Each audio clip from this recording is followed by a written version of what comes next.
મિત્રો આપણે આવી ગયા છે વોર્ડ નંબર 5માં. ચાલો જાણીએ તેમની સમસ્યાઓ મુખ્યત્વે કઈ છે. અહીંયા બે સોસાયટી રહે છે, દીપા સોસાયટી અને પ્રકાશ સોસાયટી.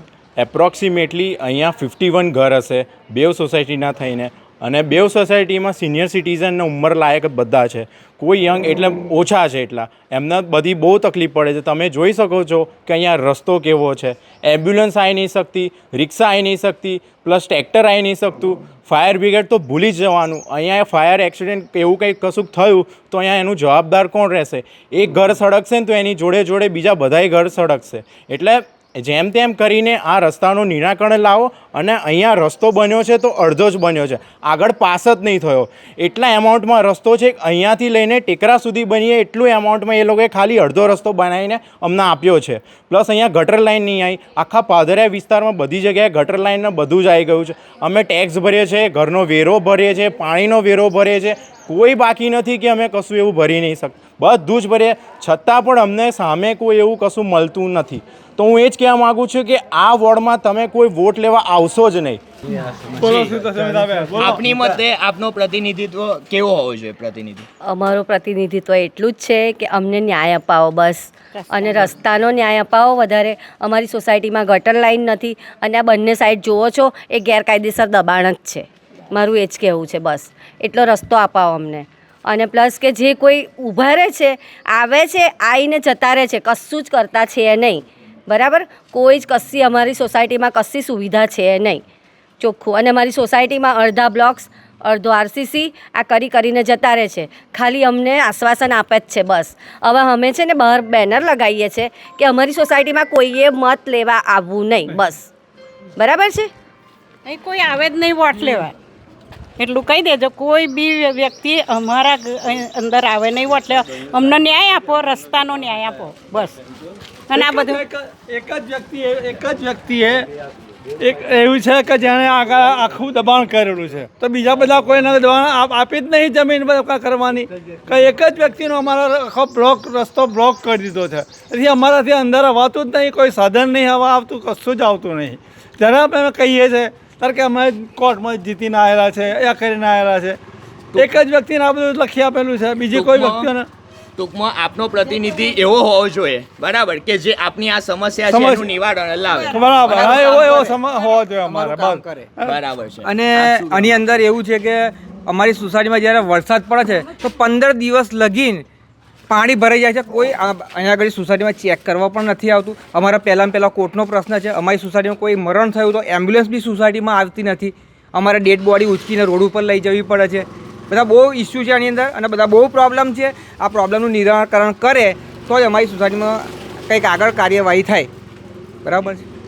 આ વખતે અમે કોઈ પક્ષવાળાને ટિકિટ આપવાના, વોટ આપવાના જ નથી. કે જ્યાં સુધી અમારું નિરાકરણ નહીં થાય ત્યાં સુધી અમે વોટ આપવાના નહીં. ને મહેરબાની કરીને કોઈ પણ પક્ષવાળા અહીંયા આગળ વોટ લેવા માટે આવે નહીં અમારા સોસાયટીમાં. બીજેપી હોય કે કોંગ્રેસ હોય કે અપક્ષ નેતા હોય, કોઈ બી અમારી સોસાયટીમાં વોટ લેવા આવવાની, અમારી સોસાયટીમાં વોટ નાખવા જવાના જ નથી અમે. બસ અમે કાઉન્સિલરને ઘણી રજૂઆત કરી તો એવું કહે છે કે તમારો આ રસ્તો જ નથી, એમ કહે છે તમારો રસ્તો જ નથી ને તમે લડો એમ કહે છે. બરાબર, હા અમે લડીએ બી છે, પણ અમને સપોર્ટ છે નહીં કાઉન્સિલરોનો બી. લડવાનું તમારે એકલા જ લડવાનું છે. એટલે તમે ભલે એમને ચૂનો, હા, લડવાનું પણ અમારે જ છે. એ લોકો ચોખ્ખું કહે છે ગટર લાઈન માટે. કંઈ ગાડું તો નહોતું, બરાબર. 70 ઘરનું પબ્લિક ગાડું નહોતું કે એમણે રસ્તો ના હોય ને ઘર રાખ્યા હોય. અને અત્યારે અમને કાઉન્સિલર એવું કહે છે કે તમારો લોકોનો કોઈ રસ્તો જ નથી અહીંયા.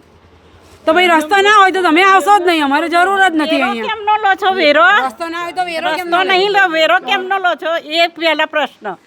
વેરો લેવો જ ના જોઈએ. ગટર લાઈન પાસ થઈ ગઈ છે, લિસ્ટમાં આવે છે, અમારી પ્રકાશ દીપાનું નામ આવે છે, પણ એવું કહે છે કે કેમને આપીએ, કયો રસ્તો? તો અમારે રસ્તો કરવાનો કે તમારે કરવાનો એમ કહો. જ્યારે અહીંયા આગળ કાઉન્સિલર આવીને કહી ગયા કે ભાઈ તમારી ગટર લાઈન પાસ થઈ ગઈ છે, બરાબર, તો ગટર લાઈન માટે ભૂંગરા બી આવી ગયા. પાછળ સાગર ગ્રાઉન્ડમાં ભૂંગરા નાખ્યા. પેલી સેન્ટ જ્યુસ પાર્કની અંદર ગટર લાઈન ચાલુ કરી. હવે એ પતે ને કામ, એટલે તમારી સોસાયટીમાં ગટર લાઈન આવી જશે. ગટર લાઈન આવી નહીં, ભૂંગરા બીજી જગ્યાએ નાખી દીધા. આવી રીતે કાઉન્સિલરો બી અમારી જોડે છેતરપિંડી કરી રહ્યા છે.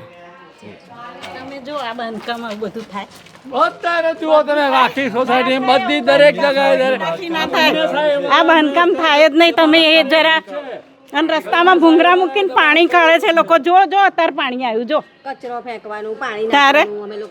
અમે લોકો જતા હોય છે ને તો આ લોકો કચરો ફેંકે, પાણી નાખે. અમારા બાળકો કોલેજ જતા હોય, સ્કૂલ જતા હોય, અમે ઇવન જતા હોય તો અમારા કપડાં ગંદા થાય છે ને અમારે પાછું જવું પડે છે કપડાં બદલવા ઘરે. અને આમ પગ મૂકીને અમારે આમ જવાનું પગ મૂકીને જુઓ તમે. હવે અમને કાઉન્સિલરોનો કોઈ સપોર્ટ જ નથી, કોઈ જ અહીં નહીં. આવવાનું જ નહીં કોઈ. એટલે કોઈ આવું નહીં. કાલે હું જ બેનર લગાવવાની છું બહાર. પેપરની અંદર બી જાણ્યું હશે કે અમારી સોસાયટીમાં આ મોટો પ્રશ્ન થયેલો પાણીની સમસ્યા. બરાબર, ગટરનું આ બધું પાણી અહીં ભેગું થઈ ગયેલું. આખી સોસાયટીમાં અમે લોકો કોઈ લેડીઝ ઘરની બહાર નીકળી નથી શકતી. એ ઘડી એવી કન્ડિશન આવી, કાઉન્સિલરો, આણંદ નગરપાલિકા બધા જ અહીંયા આગળ ભેગા થયેલા, પણ કોઈ નિવારણ એ લોકોએ લાવી શક્યા નથી. બધાને અમે બધાને આગળ બોલાયેલા. અમારે છેલ્લે અમારે પોતે કરવું પડે. 25 ટ્રેક્ટર ટેલર અમે સોસાયટીમાં નખાયું, ત્યાં લેવલ ઊંચું થયું, ત્યાં પાણી ગયું બહાર. પાણીનો મોટો પ્રશ્ન છે, એનું નિરાકરણ લાવો. એટલે અમે નક્કી કર્યું છે કે સોસાયટીના ત્યાં આગળ એક બોર્ડ મારવામાં આવશે. એ બોર્ડ પર લખી દઈશું ચોખ્ખું, કોઈ બી નેતાએ અમારી સોસાયટીમાં નહીં આવું, કાયદેસરનું એમ. પેસવા દઈએ. અને જે એમને સમજવું હોય એ સમજી લે. બીજેપીનો હોય કે કોંગ્રેસનો હોય કે અપક્ષ નેતા હોય, અમે અંદર એન્ટર નહીં થવા દઈએ. પહેલાં મારું કામ કર અને પછી તું વોટ લેવાય. આ મારું પ્રશ્ન છે. મિત્રો, આપે જોયું કે પ્રકાશ અને દીપા સોસાયટીના રહીશોનો મુખ્યત્વે સમસ્યા જે છે એ આ રોડની છે. તો હવે જોઈએ કે અહીંના પ્રતિનિધિ જે ચૂનવામાં આવે છે તેમના દ્વારા જ, તો તેઓ ફ્યુચરમાં આ કાર્ય કરી શકશે કે નહીં તે જોવાનું રહ્યું. આવી જ અપડેટ માટે જોડાયેલા રહો ટ્રેન્ડિંગ ગુજરાતની ટીમ સાથે. ઋત્વિક પરમાર, ટ્રેન્ડિંગ ગુજરાત, આણંદ.